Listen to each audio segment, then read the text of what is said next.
Hello dear students, welcome to new video. आज की video हम लोग सॉल्व करने वाले हैं एक्सरसाइज 1.1 क्लास 10th। ठीक है, देखिए फोर्थ क्वेश्चन में हमसे कहा गया कि HCF 306 और 657 बराबर 9 है। ठीक है ना, तो हमें LCM ज्ञात करना है 306 और 657 का। ठीक है, तो देखिए अभी तक जो हम HCF और LCM ज्ञात कर रहे थे वो अभाज्य गुणनखंड करके कर रहे थे, लेकिन यहाँ पे हम डायरेक्ट फॉर्मूले का यूज़ करके इसका LCM निकालेंगे। तो एलसीएम का फॉर्मूला होता है, ठीक है ना, LCM A and B is equal to A into B upon H C F A and B. ठीक है, अगर हमें एच सी एफ दिया हुआ है तो हम इस वाले फॉर्मूले का यूज़ करके सिंपल तरीके से दो संख्याओं का एलसीएम निकाल सकते हैं। ठीक है ना, तो देखिए यहाँ पे क्या हो जाएगा, एलसीएम ए एंड बी क्या हो जाएगा, ए इंटू बी कर देंगे 306 और 657 की हम गुणा कर देंगे। ये है हमारी बी संख्या, ये है। ठीक है, अपॉन एच सी एफ हमारा ए एंड बी का कितना दिया हुआ है, 9। ठीक है, जब आप इसकी गुणा करोगे तो आपका आएगा 20 10 42 अपॉन 9। ठीक है, जब आप इसको सॉल्व करोगे तो आपका आ जाएगा 22 338। ठीक है, ये इसका एलसीएम हो जाएगा। ये मैंने पहले से सॉल्व करके रखा हुआ था ताकि आपका ज़्यादा टाइम ना जाए। फिफ्थ क्वेश्चन में हमसे कह रहा है कि जांच कीजिए कि क्या किसी प्राकृत संख्या n के लिए संख्या 6n अंक शून्य पर समाप्त हो सकती हैं। ठीक है ना, तो देखिए इस क्वेश्चन को करने से पहले हम समझ लेते हैं कि संख्या शून्य पर समाप्त कब होती हैं। देखो, जैसे कोई संख्या है 140, ये शून्य पर समाप्त हो रही है, कहने का मतलब इसका अंत का जो डिजिट है वो 0 है, तो ये संख्या शून्य पर समाप्त हो रही है। तो ये कब शून्य पर समाप्त होगी, देखिए जब इसके अभाज्य गुणनखंड आप करेंगे तो आएगा 270 235। ठीक है, 5 सत्ते 35 और 7 एकन 7। तो इसके गुणनखंड जो है अभाज्य गुणनखंड वो किस रूप के हो जाएंगे, 2 इंटू 2 इंटू 5 इंटू 7। उदाहरण के लिए हम यहाँ पर एक संख्या और ले लेते हैं, वो संख्या हमारी मान लीजिए 1050। ठीक है, तो देखिए 2 पंचे 10, 2 25। ठीक है, अभी देखिए 3 से कट जाएगा, 3 एकन 3, 2 बचा, 3 सत्ते 21, 3 पचे 15। ठीक है, क्या ये अभी भी 3 से कटेगा, नहीं, अभी ये 5 से कटेगा, 5 तियाँ 15, 2 पचम 25, 5 सत्ते 35 और 7 एकन 7। तो देखिए इसके अभाज्य गुणनखंड किस रूप से हो जाएंगे, 2 इंटू 3 इंटू 5 इंटू 5 इंटू 7। ठीक है, यहाँ पे हम एक और उदाहरण ले लेते हैं। मान लीजिए हमने ले लिया 45। तो देखिए 45 का जब हम करेंगे तो क्या मिलेगा हमें, 3 एकन 3 पचे 15 और 3 पचे 15, 5 एकन 5। तो इसके जो हमें अभाज्य गुणनखंड मिलेंगे वो किस रूप के मिलेंगे, 3 गुणे 3 गुणे 5। अब आप देखिए यहाँ पे जो संख्या शून्य पर समाप्त हो रही है, जैसे 140 शून्य पर समाप्त हो रही है, 1050 शून्य पर समाप्त हो रही है, उसके जो अभाज्य गुणनखंड है उनमें 2 और 5 जरूर शामिल होंगे। ठीक है, 2 और 5 1050 में भी शामिल है। देखिए 45 हमारी शून्य पर समाप्त नहीं हो रही है, तो इसमें 5 तो है लेकिन 2 नहीं है। ठीक है ना, तो कोई संख्या शून्य पर कब समाप्त होती है, जब उसके अभाज्य गुणनखंड 2 गुणे 5 के रूप के हों, 2 गुणे 5 के रूप के हों। तो हम यहाँ पे देखो लिख सकते हैं, पहली बात देखिए, पहले हम 6n को जो है लिखते हैं। 6n को हम देखिए 6 के गुणनखंड करेंगे तो क्या हो जाएगा, 2 गुणे 3n। ठीक है ना, तो 6 के गुणनखंड हमारे किस रूप के हैं, 2 गुणा 3 के रूप के हैं। जबकि शून्य पर संख्या कब समाप्त होती है, जब वो 2 गुणा 5 के रूप की होती है। तो देखो हम यहाँ पे लिख सकते हैं, कोई प्राकृत संख्या शून्य पर तभी समाप्त हो सकती है जब उसके अभाज्य गुणनखंड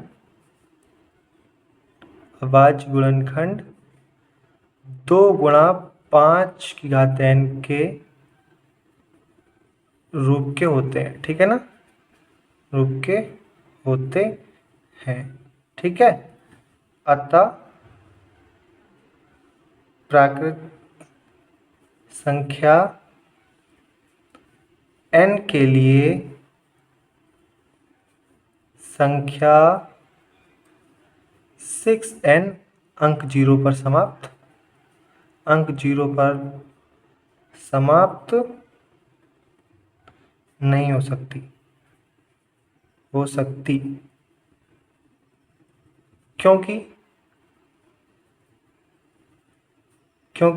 6n के अभाज्य गुणनखंड 2 गुणे 5 की घात n के रूप के नहीं है, n के रूप के नहीं है। ठीक है ना। आई होप आपको ये क्वेश्चन बहुत अच्छे से समझ में आ गया होगा। ठीक है, अगर समझ में आया ना तो वीडियो को लाइक कर लो और चैनल को भी सब्सक्राइब कर लो। ठीक है, और बेल आइकन को भी प्रेस कर लो। चलो देखते हैं इसका 6 क्वेश्चन। क्वेश्चन नंबर 6 में हमसे कह रहा है कि व्याख्या कीजिए कि 7 गुणे 11 गुणे 13 प्लस 13 और 7 गुणे 6 गुणे 5 गुणे 4 गुणे 3 गुणे 2 गुणे 1 प्लस 5 भाज्य संख्याएं क्यों हैं। ठीक है ना। तो चलिए यहाँ पे हमें देखो दो संख्याएं दी गई हैं a और b, इन दोनों को हमें ये बताना है कि भैया ये भाज्य संख्याएं क्यों हैं। तो देखो हम इसको सॉल्व करते हैं। तो यहाँ पे देखो हम क्या करेंगे, 13 को कॉमन कर लेंगे, बाहर ले लेंगे। ठीक है, अंदर क्या बच जाएगा 7 गुणे 11, ठीक है, और प्लस 1। ठीक है ना, ये बच जाएगा हमारा। और देखिए अब यहाँ पे क्या हो जाएगा, 13 11 सत्ते 77 और 1 78 हो जाएगा। ठीक है ना। तो कहने का मतलब ये क्या हो जाएगा 13 गुणे 78। ठीक है ना। अब देखिए ये इसका जो अभाज्य गुणनखंड है, मान लीजिए जब इस संख्या को हम सॉल्व करेंगे तो जो एक संख्या आएगी है ना, उसका जो अभाज्य गुणनखंड है वो क्या है 13 गुणे 78। और आप सभी लोगों को ये पता है कि कोई भी संख्या होती है वो 1 से तो कट ही जाती है ना। तो जो भी संख्या आएगी, मान लीजिए वो कोई भी संख्या आई ए बी सी है ना, ये कोई भी संख्या आई, तो वो संख्या अगर 13 से कट रही है, 78 से कट रही है और फिर वो 1 से तो कटेगी ही कटेगी। तो आप लोगों को पता होगा अभाज्य संख्याएं कौन सी होती हैं। अभाज्य संख्याएं वे संख्याएं होती हैं जो 1 से और स्वयं से कटती हैं, है ना। लेकिन यहाँ पे भाज्य संख्याएं कौन सी होती हैं जो 1 से, स्वयं से और किसी अतिरिक्त गुणनखंड से भी कट जाती हैं। तो देखिए ये एक भाज्य संख्या हो जाएगी, क्योंकि ये देखो यहाँ पे हम लिख सकते हैं a एक भाज्य संख्या है, क्योंकि इसके एक और स्वयं के अतिरिक्त अन्य अभाज्य गुणनखंड भी है। ठीक है ना। देखिए ये 13 से भी कट जाएगी, मान लीजिए जो भी ये संख्या आएगी, और 78 से भी कट जाएगी और 1 से भी कट जाएगी। 3 होती है, 2 होती है, ठीक है, 7 होती हैं। तो ये क्या होती हैं, ये स्वयं से और 1 से ही तो कटती हैं, 7 हो गई। ये स्वयं से और 1 से कटती हैं, तो ये कौन सी हो जाती है हमारी अभाज्य संख्या है। भाज्य संख्या हमारी कौन सी होती है, भाज्य संख्या हो जाती है हमारी जैसे 9, वो क्या होती है 1 से कट जाती है, 3 से भी कट जाती है और 9 से भी कट जाती है। तो कहने का मतलब जो संख्या स्वयं, ठीक है, स्वयं और 1 के अतिरिक्त किसी अन्य संख्या से कट रही है, जैसे 9 है, स्वयं से भी कट रही है और 1 से भी कट रही है, उसके अलावा किसी संख्या से कटती तो क्या हो जाती है भाज्य। ठीक है, अभाज्य कौन सी होती है, जो स्वयं और 1 के अतिरिक्त किसी अन्य संख्या से नहीं कटती। तो यहाँ पे देखिए मान लीजिए हम जब इसकी कैलकुलेशन करेंगे तो हमें मिलेगी ABC एक संख्या जो 1 से भी कट रही है, 13 से भी कट रही है, 78 से भी कट रही है और भैया वो खुद से भी कटेगी। तो कहने का मतलब इसके एक और स्वयं के अतिरिक्त कई अन्य गुणनखंड भी हैं। ठीक है, तो ये भाज्य संख्या हो जाएगी। अच्छा, आपको ये समझ में आया? मैंने यहाँ पे 13 कॉमन ले लिया, 7 गुणे 11 प्लस 1 कर दिया। देखो इसको इस प्रकार से मैंने किया है, जैसे 7 को x मान लिया, 11 को y मान लिया और 13 को z मान लिया, और 13 प्लस 13 मतलब वो तो सेम ही है, तो z इसको भी मान लेंगे। तो क्या हो जाएगा, x by Z plus Z. तो हम क्या करते हैं, एक्स बाई जेड है और प्लस जेड है, तो जेड को कॉमन करके एक्स बाई प्लस 1 कर लेते थे। वही हमने यहाँ पे किया हुआ है, ठीक है ना। तो चलिए देखते हैं इसका सेकंड पार्ट। सेकंड पार्ट में भी सेम यही होगा। देखिए यहाँ पे +5 है ना, और यहाँ पे भी 5 है। तो देखो हम 5 को कॉमन ले लेंगे, तो ये बच जाएगा 7 गुणा 6। 5 तो हमने बाहर ले लिया, तो 4 इंटू 3 इंटू 2 इंटू 1, ठीक है, प्लस 1। अब देखो 5 है, तो ये कितना हो जाएगा हमारा, 7 छक 42, ठीक है। 7 छक 42 इंटू 4 तियाँ 12 प्लस 1। तो देखो ये हमारा हो जाएगा 5 इंटू 12 दूनी 24, हासिल 2, 12 चौक 48 और 2 50 प्लस 1। कहने का मतलब ये हो जाएगा 5 गुणे 505, ठीक है ना। क्या ये सही है? 42 गुणे 12, 7 छक 42 गुणे 4 तियाँ 12 और 2 एकन 2। ये देखिए यहाँ पे हमसे थोड़ी सी मिस्टेक हो गई है। अब देखिए ये क्या हो जाएगा, ये +1 बाद में है और यहाँ पे गुणा है, ठीक है ना। देखिए 7 छक 42, 4 तियाँ 12, 2 एकन 2 प्लस 1। अब देखिए 12 दूनी 24, हासिल 2, 12 चौक 48, तो 50 इंटू 2 प्लस 1, ठीक है। तो ये हो जाएगा 2 चौक 8, 2 जीरो 0, 2 पंचे 10 प्लस 1, ठीक है। तो ये क्या हो जाएगा हमारा 5 1009, ठीक है ना। अब इसके हमें अभाज्य गुणनखंड क्या मिल जाएंगे, 5 गुणे 1009, ठीक है।